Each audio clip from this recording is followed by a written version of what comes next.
Welcome to study zone PC की तरफ से सभी साथियों को प्रेम कुमार का प्यार भरा अभिवादन। दोस्तों, आज मैं 8 दिसंबर 2021 डेली करंट अफेयर लेकर उपस्थित हूं। दोस्तों, 8 दिसंबर से जितने महत्वपूर्ण क्वेश्चन बन सकते हैं उन सभी क्वेश्चनों को मैंने लिया है और प्रत्येक क्वेश्चन का मैंने विश्लेषण किया है। सबसे पहले तेज जानकारी और नवीनतम जानकारी के लिए आप स्टडी जोन पीसी को सब्सक्राइब करें।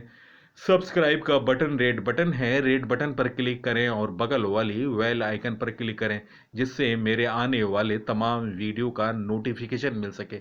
दोस्तों, आज के वीडियो में मैं प्रधानमंत्री द्वारा गोरखपुर फर्टिलाइजर उर्वरक कारखाने का उद्घाटन किया है। तो दोस्तों, गोरखपुर फर्टिलाइजर से संबंधित इतिहास और उसके निर्माण में कितनी लागत आई है, सारी जानकारी मैं देने का प्रयास करूंगा क्रमबद्ध ढंग से।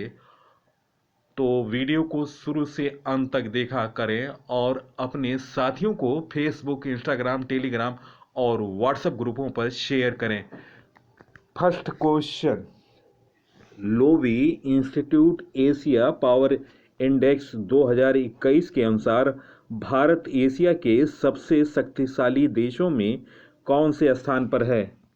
दोस्तों, निम्न ऑप्शनों में ऑप्शन ए इस प्रश्न का सही उत्तर है। दोस्तों, भारत एशिया में सबसे शक्तिशाली देशों में चौथा स्थान। Loewi institute Asia power index 2021 ने एशिया के सबसे शक्तिशाली देशों की लिस्ट जारी की है जिसमें भारत को चौथे नंबर पर रखा है। रिपोर्ट में भारत को एशिया मध्य शक्ति के रूप में दर्शाया गया। सिडनी स्थित लोवी इंस्टीट्यूट ने 2021 एशिया पावर इंडेक्स में 26 देशों की सूची जारी की। लोवी इंस्टीट्यूट ये रैंकिंग संसाधनों और प्रभाव के आधार पर करता है। लोवी इंस्टीट्यूट की रैंकिंग के आधार पर इस लिस्ट में सबसे टॉप देश अमेरिका है, वहीं दूसरे नंबर पर चीन, इसके बाद जापान, भारत, रूस, ऑस्ट्रेलिया, दक्षिण कोरिया, सिंगापुर, इंडोनेशिया और थाईलैंड है। दोस्तों, टॉप 10 देश, पहला स्थान अमेरिका को, दूसरा स्थान चीन को, तीसरा स्थान जापान को, चौथा स्थान भारत को, पांचवा स्थान रूस को, छठा स्थान ऑस्ट्रेलिया को, सातवां स्थान दक्षिण कोरिया को, आठवां स्थान सिंगापुर को, नौवां स्थान इंडोनेशिया को, 10वां थाईलैंड को। रिपोर्ट के मुताबिक एशिया के चौथे सबसे शक्तिशाली प्रमुख शक्तियों में दोस्तों भारत का समग्र स्कोर 2020 की तुलना अगर किया जाए तो 2 अंकों की गिरावट आई है। हालांकि रिपोर्ट में भारत को भविष्य के संसाधन माप में सर्वश्रेष्ठ प्रदर्शन करने वालों में से एक है। भारत को इस लिस्ट में अमेरिका और चीन से पीछे तीसरे नंबर पर रखा गया। लोवी इंस्टीट्यूट ने कहा कि कोरोना वायरस महामारी के प्रभाव के कारण एशिया की तीसरी सबसे बड़ी अर्थव्यवस्था भारत के लिए खोई हुई विकास क्षमता के कारण 2030 के लिए आर्थिक पूर्वानुमान कम हो गया। रक्षा नेटवर्क के मामले में भारत 7वें नंबर पर है। भारत आर्थिक संबंधों के मामले में 8वें स्थान पर खिसक गया। Next question, miss trans global 2021 का ताज पहनने वाली पहली भारतीय श्रुति सितारा किस राज्य की रहने वाली हैं? दोस्तों, निम्न ऑप्शनों में ऑप्शन सी केरल इस प्रश्न का सही उत्तर है। केरल की रहने वाली श्रुति सितारा को मिस ट्रांस ग्लोबल 2021 का ताज पहनाया गया। दोस्तों, इसी के साथ उन्होंने इतिहास रच दिया। 25 वर्षीय श्रुति इस खिताब को जीतने वाली पहली भारतीय हैं। इस ऑनलाइन प्रतियोगिता में दूसरे और तीसरे स्थान पर क्रमशः फिलीपींस और कनाडा की प्रतिभागी रहीं। श्रुति केरल सरकार के सामाजिक न्याय विभाग के प्रोजेक्ट असिस्टेंट के तौर पर काम करती हैं। उन्होंने अपने दोस्तों के साथ मिलकर कैलिडोस्कोप नामक एक ऑनलाइन अभियान भी चलाया था, जिसका उद्देश्य एलजीबीटीओ अधिकारों का सामान केंद्रित था। इस अभियान के माध्यम से उन्होंने ट्रांसजेंडर समुदाय के सामने आने वाली चिंताओं और समस्याओं को आवाज दी। दोस्तों, मिस ट्रांस ग्लोबल के बारे में यह दुनिया भर के विभिन्न देशों की ट्रांसजेंडर एक्टिविस्ट रानियों के लिए एक वार्षिक अंतर्राष्ट्रीय प्रतियोगिता है। इसे शुरू करने का उद्देश्य दुनिया भर में ट्रांसजेंडर और एलजीबी मुद्दों पर जागरूकता बढ़ाना था। इस साल यह लंदन में आयोजित किया जाना था, लेकिन महामारी के कारण इसे रद्द कर दिया गया था। दोस्तों, पिछले साल फिलीपींस की महिला हवीजान ने यह खिताब जीता था। दोस्तों, कुछ प्रमुख खिताब। दोस्तों, मिस इंटरनेशनल वर्ल्ड का खिताब जीतने वाली पहली भारतीय डॉक्टर अक्षता प्रभु। मिस इंडिया यूएस 2021 को जीतने वाली वैदेही डांगर। फर्स्ट मिस इंडिया 2021 का खिताब जीता पर्ल अग्रवाल ने। मिस यूनिवर्स 2021 का खिताब जीता एंड्रिया मेजा ने। मिस इंडिया 2020 का खिताब जीता मानसा वाराणसी। नेक्स्ट क्वेश्चन, किस नगर के चंबल फ्रंट पर विश्व की सबसे बड़ी घंटी लगाई जा रही है? दोस्तों, निम्न ऑप्शनों में ऑप्शन ए कोटा इस प्रश्न का सही उत्तर है। दोस्तों, कोटा अब नगरीय योजना की मिसाल बनने जा रहा है। अगले 8 से 10 माह में यह शहर ऐसा विश्व स्तरीय काम करेगा जो दूसरों के लिए उदाहरण होगा। चंबल रिवर फ्रंट बन रहे हर किसी के आकर्षण के केंद्र होंगे। चंबल नदी पर 700 करोड़ रुपए की लागत से तैयार हो रहे इस रिवर फ्रंट में दुनिया की सबसे बड़ी घाटी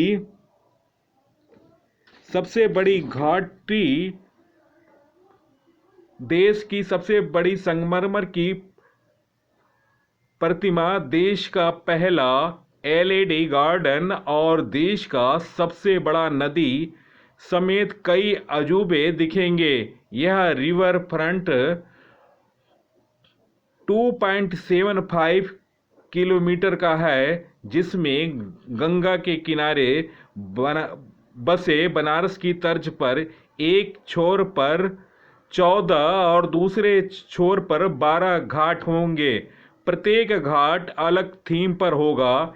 इन घाटों पर न सिर्फ कला, संस्कृति व हेरिटेज की नजर भी आएगा। चंबल रिवर फ्रंट के पूर्वी छोर पर एक घंटाघर घाट होगा, जहां विश्व की सबसे बड़ी घंटी लगाई जा रही है, जिसमें लोग बजा भी सकेंगे। यह 95 मीटर व्यास की होगी। वर्तमान में विश्व की सबसे बड़ी घंटी चीन में 8.2 गुणा 6.5 मीटर की है। वह मॉस्को की घंटी 8 गुणा 6.6 मीटर की है। दोस्तों, 42 मीटर की चंबल माता की 42 मीटर ऊंची व 3000 टन वजनी मूर्ति लगेगी। यह मूर्ति 20 मीटर के पेडेस्टल पर लगाई जाएगी। वियतनाम मार्बल से बन रही यह मूर्ति भारत में लगी संगमरमर की मूर्तियों में सबसे ऊंची होगी। दोस्तों, पेडेस्टल सहित इसकी ऊंचाई 203 फीट होगी। दोस्तों, रिवर फ्रंट पर 360 मीटर लंबा राजस्थान विरासत घाट होगा, जहां पूरे प्रदेश का विरासत एक जगह पर नजर आएगी। इसमें ढूढाड़ू, ब्रिज, हड़ौती, मेवाड़, मारवाड़, वागड़, शेखावटी, किशनगढ़ एवं गोद्वार क्षेत्रों के हस्तलिपि खान पान, इतिहास, कला व संस्कृति कॉम्प्लेक्स बनेगा। नेक्स्ट क्वेश्चन, दुनिया के सबसे उन्नत ह्यूमनॉइड रोबोट अमेका को किस देश के इंजीनियरों ने तैयार किया? दोस्तों, निम्न ऑप्शनों में ऑप्शन बी ब्रिटेन इस प्रश्न का सही उत्तर है। दोस्तों, ब्रिटेन में दुनिया के सबसे उन्नत ह्यूमनॉइड रोबोट अमेका की पहली झलक पेश की गई। इसे ब्रिटिश कंपनी इंजीनियर्ड आर्ट्स ने तैयार किया। इसकी खासियत यह है कि इसके चेहरे के हाव भाव हूबहू इंसानों की तरह है। इसकी आंखों में मूवमेंट है। इसका अंदाज भी आम इंसानों जैसा है। इसे आर्टिफिशियल बॉडी से तैयार किया गया। इसमें काफ़ी हद तक सोफिया रोबोट में इस्तेमाल की गई तकनीक का प्रयोग किया गया। सोफिया रोबोट का 2016 में पेश किया गया था। कंपनी का कहना है अमेका भविष्य में दिखने वाली ह्यूमन रोबोट्स टेक्नोलॉजी का उदाहरण है और भविष्य में इसे और अपग्रेड किया जाएगा। दोस्तों, ब्रिटेन के बारे में जानते हैं। इंग्लैंड, वेल्स, स्कॉटलैंड और उत्तरी आयरलैंड देशों के संयुक्त समूह को यूनाइटेड किंगडम कहा जाता है। प्रसिद्ध इंग्लिश चैनल ग्रेट ब्रिटेन को उत्तरी फ्रांस से अलग करता है। डोवर जल संधि इंग्लिश चैनल और उत्तरी सागर को जोड़ती है। ब्रिटेन की प्रमुख नदियां हैं टेम्स, टाइन, मर्सी, सेवर्न। 15वीं शताब्दी में गुलाबों का युद्ध इंग्लैंड में हुआ था। विश्व में सबसे पहले औद्योगिक क्रांति की शुरुआत इंग्लैंड में हुई थी। यूके की राजधानी लंदन टेम्स नदी पर स्थित है। दोस्तों, ब्रिटेन के प्रधानमंत्री हैं बोरिस जॉनसन। नेक्स्ट क्वेश्चन, वित्त वर्ष में अक्टूबर तक 61 कंपनियों ने आरंभिक सार्वजनिक निगम आईपीओ पेशकश के जरिए कितने करोड़ रुपए जुटाए? दोस्तों, निम्न ऑप्शनों में ऑप्शन ए 52,759 करोड़ रुपया इस प्रश्न का सही उत्तर है। दोस्तों, लोकसभा में सोमवार को सरकार की ओर से बताया गया कि इस वित्त वर्ष में अक्टूबर तक 61 कंपनियों ने आरंभिक सार्वजनिक निगम आईपीओ पेशकश के जरिए कुल 52,759 करोड़ रुपए जुटाए। यह रकम पिछले वित्त वर्ष में आईपीओ से जुटाए गए धन से अधिक है। पिछले वर्ष में 26 कंपनियों ने आईपीओ से 31,060 करोड़ रुपए जुटाए थे। नेक्स्ट क्वेश्चन, देश भर में सितंबर 2021 तक एटीएम की संख्या कितनी हो गई? दोस्तों, निम्न ऑप्शनों में ऑप्शन डी 2.13 लाख। दोस्तों, इस साल सितंबर तक देश भर में एटीएम की संख्या 2.13 लाख से ज़्यादा थी। 47% से ज़्यादा एटीएम ग्रामीण क्षेत्रों में लगे थे। वित्त राज्य मंत्री भागवत किशन कराड़ ने यह जानकारी लोकसभा में दी। दोस्तों, 19,564 रुपया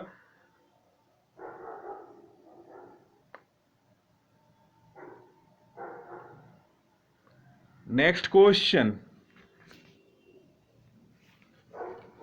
सरकारी आंकड़ों के अनुसार देश में 44 करोड़ से ज़्यादा जनधन खाता हैं। इसमें कितने प्रतिशत अकाउंट महिलाओं के नाम पर हैं?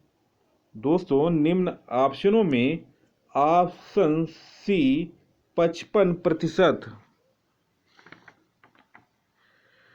दोस्तों, देश में 44 करोड़ जनधन खाते हैं, जिनमें से 55% से अधिक 24.42 करोड़ अकाउंट महिलाओं के नाम है। यह जानकारी वित्त राज्य मंत्री भागवत किशन कराड़ ने लोकसभा में दी। सुकन्या समृद्धि योजना के खाते खोले जाने संबंधी एक अन्य सवाल के जवाब में वित्त राज्य मंत्री पंकज चौधरी ने बताया कि 1 अप्रैल 2018 से 31 अक्टूबर 2021 तक 1,42,73,910 खाते खोले गए। उत्तर प्रदेश, तमिलनाडु, महाराष्ट्र, मध्य प्रदेश में सबसे ज़्यादा सुकन्या समृद्धि योजना के तहत खोले गए। नेक्स्ट क्वेश्चन, सऊदी अरब ग्रांड प्री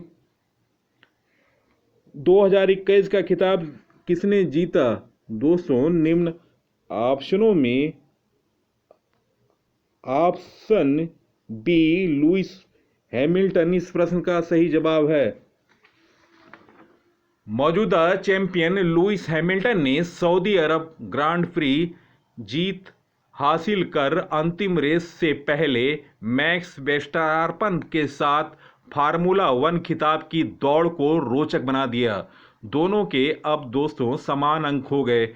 ऐसे में अबू धाबी में होने वाला सत्र का आखिरी रेस विश्व खिताब के लिए कड़ी टक्कर होगी। हैमिल्टन अपने रिकॉर्ड 8वें जबकि वर्स्टैपन पहले खिताब की तलाश में रहेंगे। दोस्तों, यह सत्र की 8वीं हैमिल्टन की जीत है। हैमिल्टन लगातार तीसरी और सत्र की कुल 8वीं रेस जीतकर 369.5 अंकों के साथ नीदरलैंड के वर्स्टैपन के बराबर पहुंच गए। यह उनकी टोटल कैरियर की 103वीं जीत रही। शूमाकर से आगे निकलने के करीब हैं दोस्तों हैमिल्टन। ब्रिटेन का यह ड्राइवर फार्मूला 1 का जर्मनी के दिग्गज शूमाकर से आगे निकलने के करीब है। दोस्तों, 36 वर्षीय हैमिल्टन ने अब तक 7 विश्व खिताब जीत चुके हैं और शूमाकर के सर्वाधिक विश्व खिताब के जो कि बराबर है। शूमाकर ने भी विश्व खिताब 7 टाइटल जीते हैं। उन्होंने 2013 में मर्सिडीज टीम में शूमाकर की जगह ली थी। 9 रेस सर्वाधिक इस सीजन में मैक्स वर्स्टैपन ने जीता।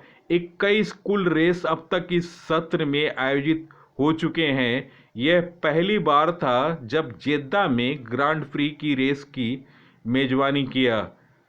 दोस्तों, अब विश्व खिताब का निर्णायक निर्णय अबू धाबी में होगा। सीजन का यह आखिरी रेस 10 से 12 दिसंबर को होगा, जिसमें दोनों में कौन विश्व खिताब जीतेगा यह देखने लायक होगी बात। अगर दोनों में भी कोई भी पोडियम पर पहुंचने में कामयाब नहीं होता है तो खिताब वर्स्टैपन के नाम होगा, क्योंकि उनके नाम ज़्यादा इस सीजन में जीत दर्ज हैं। दोस्तों, ग्रैंड प्रिक्स 2021 के विजेताओं के बारे में जानकारी। पुर्तगाली ग्रैंड प्रिक्स 2021 का खिताब जीता लुइस हैमिल्टन। दोस्तों, आप इसको नोट डाउन करें। पुर्तगाली ग्रैंड प्रिक्स 2021 का खिताब लुइस हैमिल्टन ने जीता। एमिलिया रोमाग्ना ग्रैंड प्रिक्स 2021 का खिताब जीता मैक्स वर्स्टैपन ने। बहरीन ग्रैंड प्रिक्स 2021 का खिताब जीता लुइस हैमिल्टन ने। इटालियन ग्रैंड प्रिक्स 2021 का खिताब जीता डैनियल रिचार्डो ने। ऑस्ट्रियन ग्रैंड प्रिक्स का खिताब जीता मैक्स वर्स्टैपन ने। डच ग्रैंड प्रिक्स 2021 का खिताब जीता मैक्स वर्स्टैपन ने। ब्रिटिश ग्रैंड प्रिक्स का खिताब लुइस हैमिल्टन ने।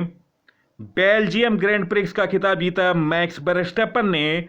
रूसी ग्रैंड प्रिक्स 2021 का खिताब जीता लुइस हैमिल्टन ने। दोस्तों, रूसी ग्रैंड प्रिक्स 2021 का खिताब जीतते ही लुइस हैमिल्टन 100 रेस जीतने वाले पहले फार्मूला 1 ड्राइवर बने। हंगेरियन ग्रैंड प्रिक्स खिताब जीता स्टेवन ओकान ने। तुर्की ग्रैंड प्रिक्स का खिताब जीता वाल्टेरी बोटास ने। अमेरिकी ओपन 1 ग्रांड प्री खिताब जीता मैक्स वर्स्टेपन ने। स्पेनिश ग्रांड प्री खिताब जीता लुइस हैमिल्टन ने। मोनाको ग्रांड प्री खिताब जीता मैक्स वर्स्टेपन ने। अजरबैजान ग्रांड प्री का खिताब जीता सर्जिया पेरेज ने रेड बुल की तरफ से। फ्रेंच ग्रैंड प्री का खिताब जीता मैक्स वर्स्टेपन ने। ऑस्ट्रियाई ग्रांड प्री का खिताब जीता मैक्स वर्स्टेपन ने। मैक्सियन ग्रांड प्री 2021 का खिताब जीता मैक्स वर्स्टेपन ने। ब्राजील ग्रांड प्री 2021 का खिताब जीता लुइस हैमिल्टन ने। और कतर ग्रांड प्री 2021 का खिताब जीता लुइस हैमिल्टन ने। और सऊदी अरब ग्रैंड प्रिक्स 2021 का खिताब जीता लुइस हैमिल्टन ने, जो कि इंग्लैंड के हैं। सऊदी अरब जो ये टूर्नामेंट जेद्दा में हुआ था। तो दोस्तों लगातार 3 खिताब लुइस हैमिल्टन ने जीता। तो उम्मीद करनी चाहिए कि 20 खिताब के प्रमुख दावेदारों में से लुइस हैमिल्टन हैं। देखिए उस दिन किसका बेहतर प्रदर्शन होता है और किसके सर विश्व ताज का खिताब रहेगा, ये देखने वाली बात होगी। नेक्स्ट क्वेश्चन, भारत ने युवा पैरा खेलों में कुल कितने पदक जीते? दोस्तों निम्न ऑप्शनों में ऑप्शन सी इस प्रश्न का सही उत्तर है 16 पदक। दोस्तों इस सीजन में 16 पदक जीता है भारत ने। खेल के अंतिम दिन पलक कोहली, संजना कुमारी और हार्दिक मक्कड़ ने 3-3 पदकों की मदद से भारतीय बैडमिंटन दल ने बहरीन में एशियाई पैरा खेलों में अपने अभियान का अंत 16 पदकों के साथ किया। दोस्तों पिंक सिटी के ईशान खंडेलवाल ने बहरीन में 28 नवंबर से 6 दिसंबर तक आयोजित एशियन पैरा यूथ गेम्स की 1500 मीटर दौड़ में गोला फेंक में 1500 मीटर दौड़ में गोल्ड मेडल जीता। दोस्तों ईशान खंडेलवाल ने 1500 मीटर दौड़ में गोल्ड मेडल जीता।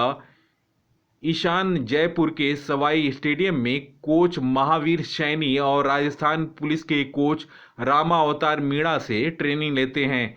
ईशान अब 5 नेशनल और 8 स्टेट मेडल जीत चुके हैं। आउट ऑफ टर्न में ईशान को जल संसाधन विभाग में कनिष्ठ सहायक के पद पर नौकरी मिल गई। 2019 में Ishaan junior world para athlete championship में भी हिस्सा ले चुके हैं। दोस्तों अगर देखा जाए तो भारतीय पैरा खिलाड़ियों ने कुल 16 पदक जीते, जिसमें 4 स्वर्ण, 7 रजत और 5 कांस्य पदक हैं। इस युवा प्रतियोगिता में 30 देशों के 700 से अधिक खिलाड़ियों ने हिस्सा लिया। नेक्स्ट क्वेश्चन, 15 साल के बाद किस देश ने डेविस कप टेनिस का खिताब जीता? दोस्तों निम्न ऑप्शनों में ऑप्शन सी इस प्रश्न का सही उत्तर है रूस। दोस्तों रूस के बारे में जानते हैं। रूस यूरोप और एशिया महाद्वीप में स्थित है। रूस की राजधानी मॉस्को है, रूस की मुद्रा रूबल है, राष्ट्रपति हैं रूस के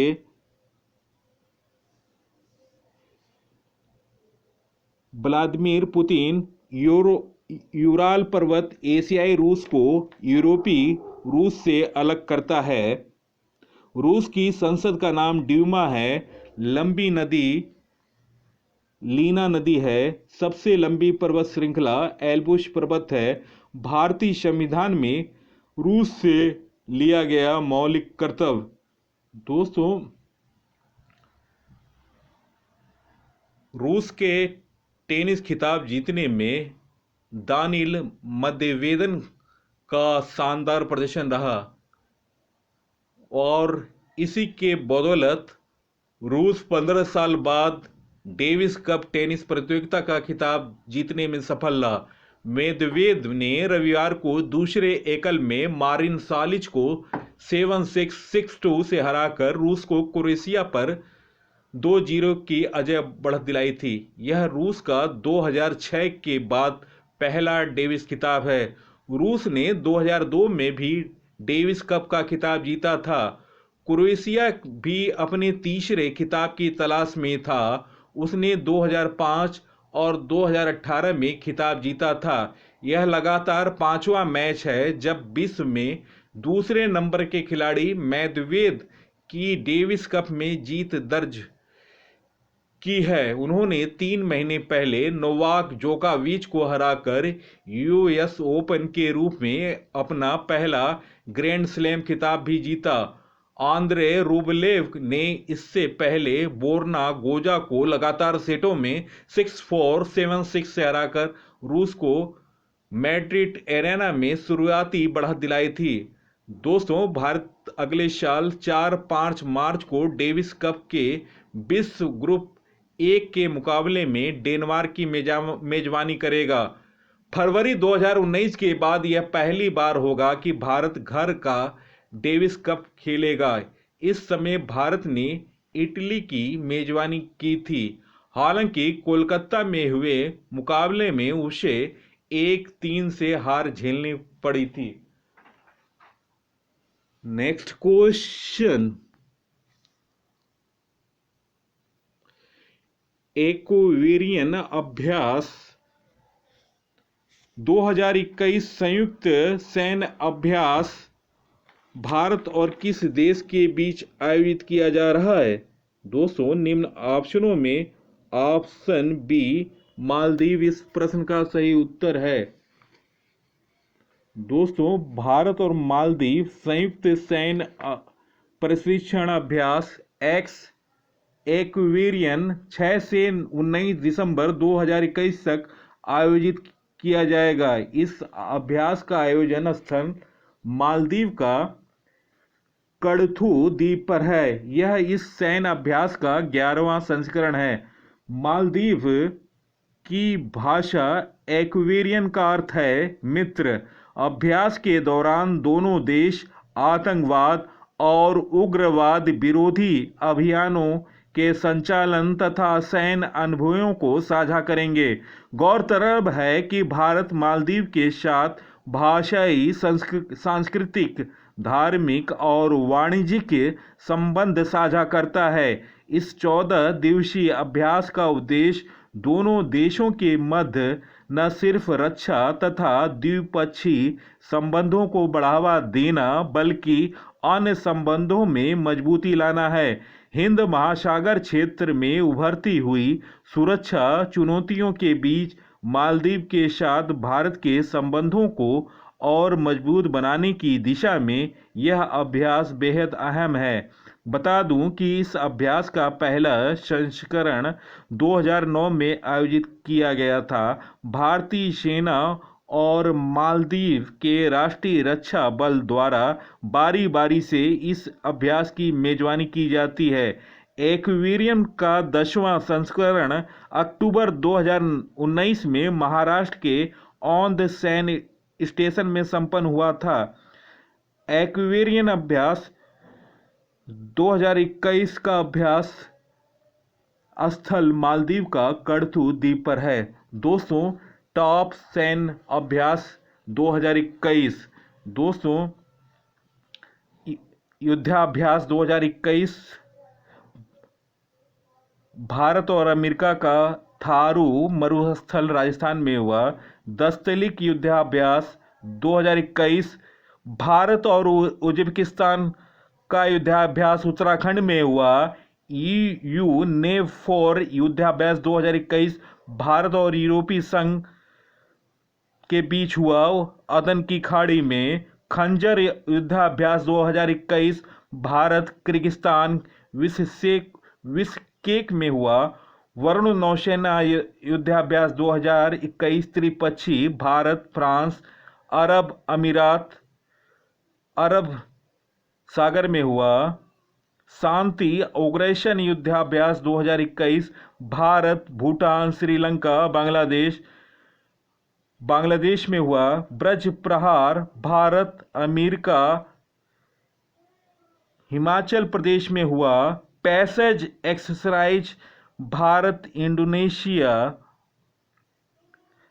त्रिपक्षीय सैन्य अभ्यास दोस्ती मालदीव भारत श्रीलंका। भारत का जीमेक्स 21 द्विपक्षीय समुद्री अभ्यास भारत और जापान के बीच हुआ। कोंकण शक्ति नामक संयुक्त सैन्य अभ्यास भारत यूनाइटेड किंगडम के बीच हुआ। त्रिपक्षीय नौसेना अभ्यास सिटमैक्स 2021 भारत सिंगापुर और थाईलैंड के बीच हुआ। त्रिपक्षीय सैन्य अभ्यास दोस्ती भारत मालदीव और श्रीलंका के बीच हुआ। नेक्स्ट क्वेश्चन, किस राज्य की सरकार ने महिलाओं के लिए बैक टू वर्क योजना को लॉन्च किया? दोस्तों, निम्न ऑप्शनों में ऑप्शन सी राजस्थान इस प्रश्न का सही उत्तर है। शादी के बाद घर परिवार संभालने व अन्य कारणों से कामकाजी महिलाओं को कई बार जॉब छोड़ना पड़ता है।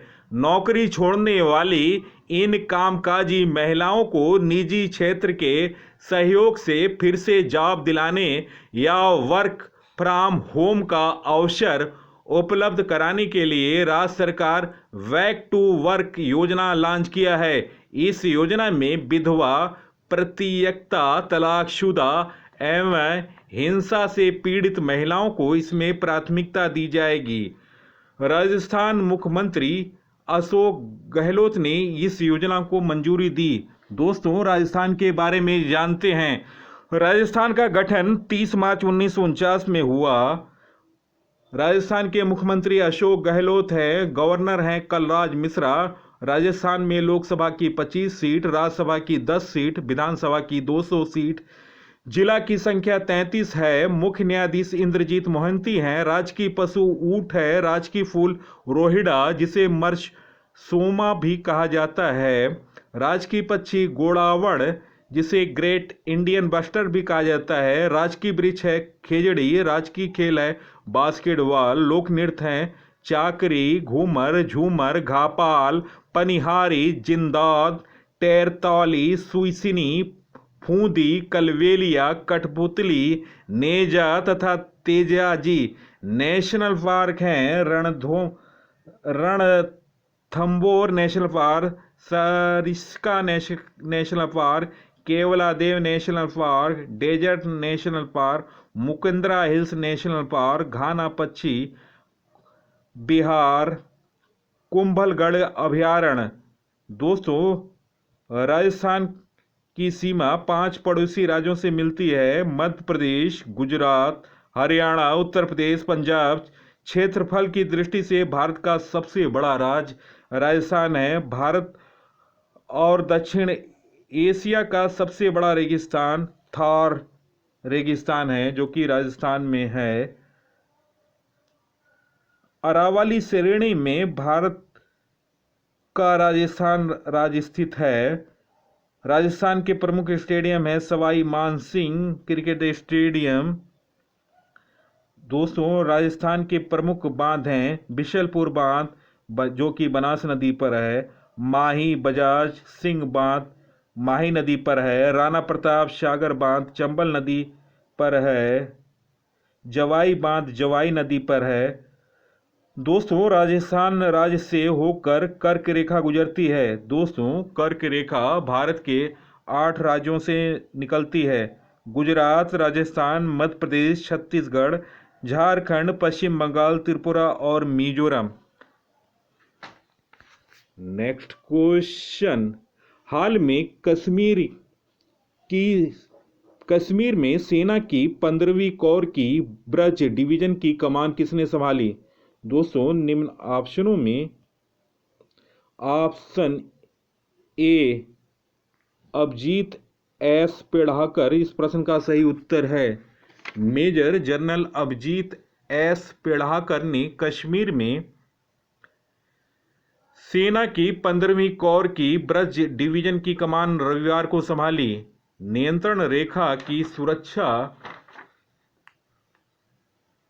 का जिम्मा संभालने वाली इस अहम सैन्य डिवीजन की जिम्मेदारी उन्होंने मेजर जनरल वी कृष्ण से संभाली।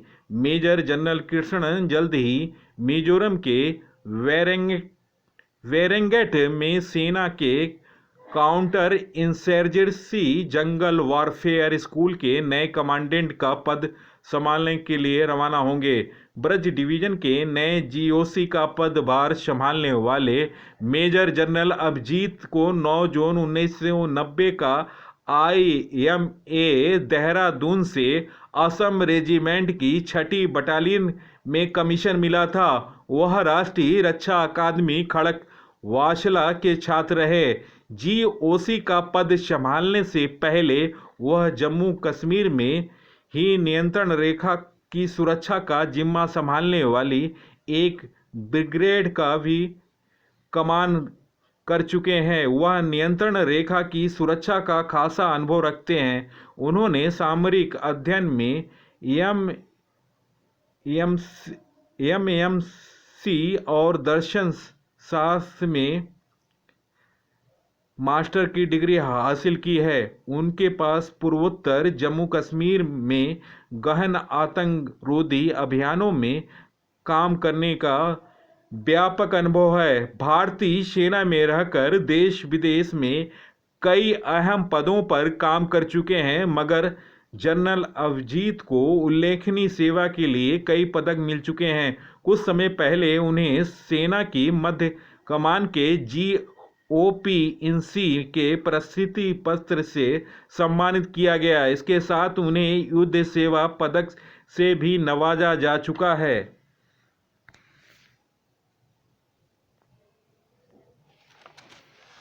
नेक्स्ट क्वेश्चन, किस देश के पूर्व वित्त मंत्री ओलाफ साल्तश को चांसलर बन गए? दोस्तों, निम्न ऑप्शनों में ऑप्शन सी जर्मनी। दोस्तों, जर्मनी देश के पूर्व वित्त मंत्री ओलाफ साल्तश चांसलर बन गए।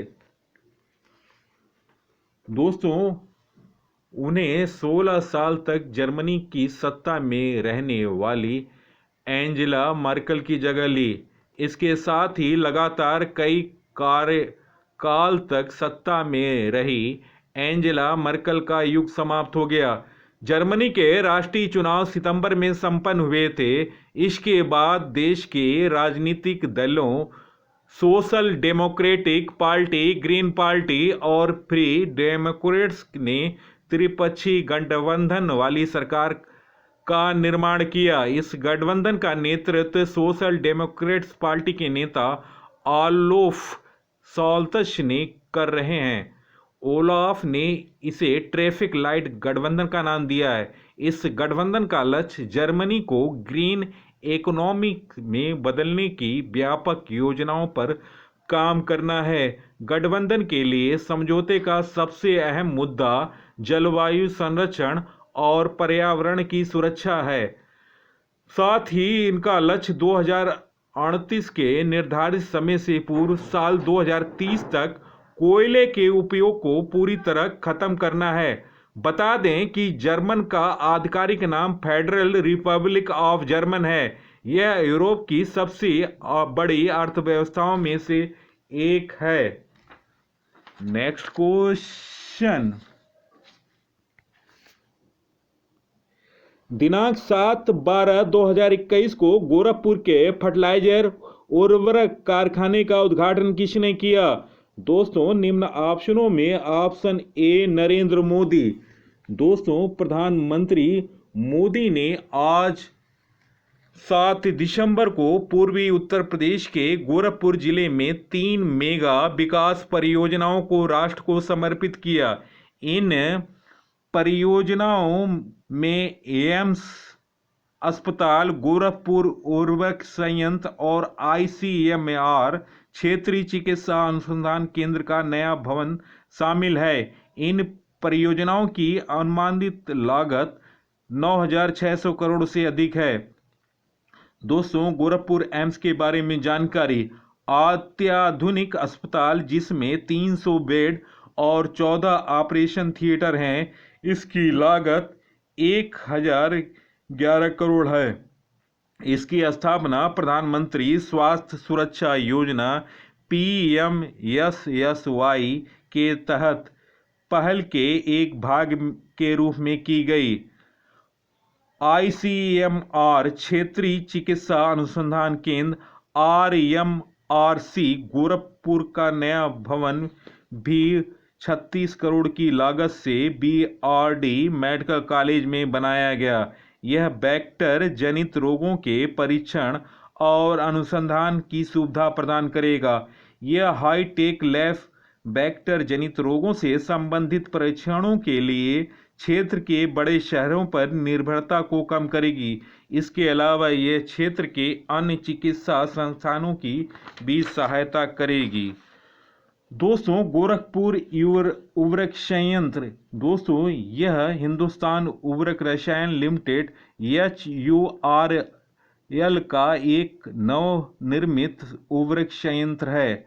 यह प्लांट करीब 30 साल से बंद था। इसे 8600 करोड़ की लागत से दोबारा बनाया गया। यह हर साल 12.7 लाख मीट्रिक टन नीम कोटेड यूरिया का उत्पादन करेगा। इससे युवाओं के लिए रोजगार के अधिक अवसर प्राप्त होंगे। दोस्तों गोरखपुर का ये केंद्र सरकार ने गोरखपुर के खाद्य कारखानों को चलाने का निर्णय 10 मई 2000 को निर्णय लिया था। गोरखपुर सहित सभी 5 कारखानों पर कर्ज और ब्याज का कुल 10,644 करोड़ रुपया माफ कर दिया। वर्ष 2014 में मोदी सरकार ने बरौनी और गोरखपुर खाद्य कारखानों को चलाने के लिए ग्लोबल टेंडर के जरिए प्राइवेट फर्म को न्योता किया। इसके लिए 27 अप्रैल 2015 को नीति आयोग की समिति गठित की गई थी। खाद्य कारखानों के लिए 26 अगस्त 2015 को रिक्वेस्ट ऑफ क्वालिफिकेशन, 17 सितंबर 2015 को इन टेस्ट ऑफ एक्सप्रेशन और 8 सितंबर 2015 को पूर्व बोली लगाया गया था, लेकिन एक एप्लीकेंट के आने से उसे निरस्त करना पड़ा था। इसके बाद पीएम मोदी ने गोरखपुर, सिंदरी और बरौनी यूरिया कारखाने को चलाने के लिए national thermal power corporation NTPC, coal India limited, CIL, Indian oil corporation limited, IOCL, FCI और HFCL की ज्वाइंट वेंचर कंपनी बनाने की बात की। ज्वाइंट कंपनी हिंदुस्तान उर्वरक एवं रसायन लिमिटेड HURL बना। गोरखपुर, सिंदरी और बरौनी में नए खाद्य कारखाने के बनाने का काम शुरू हुआ। 22 जुलाई 2016 को नया खाद्य कारखाने का शिलान्यास पीएम मोदी ने किया। दोस्तों इन मशीनों का जो खाद्य कारखाने में लगे हुए हैं उनकी खासियत मैं आपको बताने जा रहा हूँ।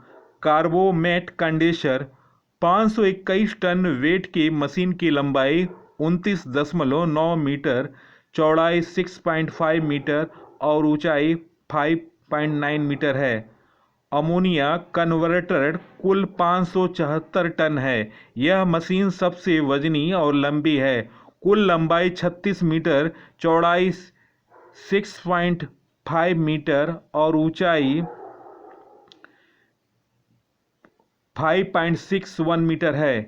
यूरिया स्ट्रीपर 361 टन वेट की मशीन की लंबाई 15.7 मीटर, चौड़ाई 6.5 मीटर और ऊंचाई 5.9 मीटर है। यूरिया रिएक्टर 352 टन वजन वाली इस मशीन की लंबाई 27.4 मीटर, चौड़ाई 6.5 मीटर और ऊंचाई 5.4 मीटर है। दोस्तों, चलते हैं इतिहास के पन्ने में। गोरखपुर फर्टिलाइजर खाद कारखाना। फर्टिलाइजर कॉरपोरेशन ऑफ इंडिया (एफसीआई) के खाद कारखाने की स्थापना 20 अप्रैल 1968 को हुई थी। शुभारंभ तत्कालीन प्रधानमंत्री इंदिरा गांधी ने किया था। यह कारखाना एफसीआई की देश की 5 यूनिटों में से एक था। वर्ष 1990 तक कारखाना चला, लेकिन 10 जून 1990 को एक हादसे में मेघनाथ सिंह इंजीनियर की मौत हो गई। कारखाना में प्रबंधन और लापरवाही का आरोप लगाकर लोगों ने कामकाज ठप कर दिया। यह मामला board of industrial and financial reconstruction (VIFR) में चला गया। तत्कालीन सरकार ने 18 जुलाई 2002 को गोरखपुर बंद करने का फैसला ले लिया। फर्टिलाइजर में काम करने वाले 2400 कर्मचारियों को वॉलंटरी सस्पेंशन स्कीम (VSS) के तहत हटा दिया गया। 30 अक्टूबर 2008 को केंद्र सरकार की कैबिनेट मीटिंग में एफसीआई के सभी 5 कारखानों और हिंदुस्तान उर्वरक निगम लिमिटेड के 3 कारखानों का पुनरुद्धार योजना स्वीकृति मिली। दोस्तों, इस लड़ाई में महंत योगी नाथ का योगदान को भुलाया नहीं जा सकता है, जो लगातार इस मुद्दे को 1998 से लोकसभा में उठाते रहे और बीजेपी सरकार आने के बाद बीजेपी सरकार ने इसके निर्माण में रुचि दिखाई और सन 2016 में प्रधानमंत्री मोदी ने इसका शिलान्यास किया। तो दोस्तों, ये पूर्वी उत्तर प्रदेश के लिए एक वरदान है और आने वाले समय में इससे कम से कम 10,000 प्रत्यक्ष या अप्रत्यक्ष रूप से लोगों की नौकरी लगेगी और लोग लाभान्वित होंगे। दोस्तों, इसका संचालन करता है हिंदुस्तान उर्वरक एवं रसायन लिमिटेड। कार्यदायी संस्था है टोयो जापान। दोस्तों, कुल बजट इसका 8600 करोड़ है। यूरिया का प्रकार है नीम कोटेड। प्रिलिंग टावर, जिसकी ऊंचाई 149.5 मीटर है। दोस्तों, प्रिलिंग टावर भारत के कुतुब मीनार से भी 2 गुना है। रबर डैम का बजट है 30 करोड़। रोजाना यूरिया का उत्पादन का लक्ष्य रखा गया है 3850 मीट्रिक टन। रोजाना लिक्विड अमोनिया का उत्पादन होगा 2200 मीट्रिक टन। दोस्तों, अभी गोरखपुर के अलावा सिंदरी और बरौनी यूरिया कारखाने को चलाने के लिए national thermal power corporation NTPC coal India limited, CIL Indian oil corporation limited, OCL, FCI और HFCL की ज्वाइंट वेंचर कंपनी बनाने की बात की गई थी और जॉइंट कंपनी हिंदुस्तान उर्वरक एवं रसायन लिमिटेड HUR बना। गोरखपुर, सिंदरी और बरौनी में नए खाद कारखाने के बनाने का काम शुरू हो गया था और 22 जुलाई 2016 को नया खाद कारखाने का शिलान्यास PM मोदी ने किया और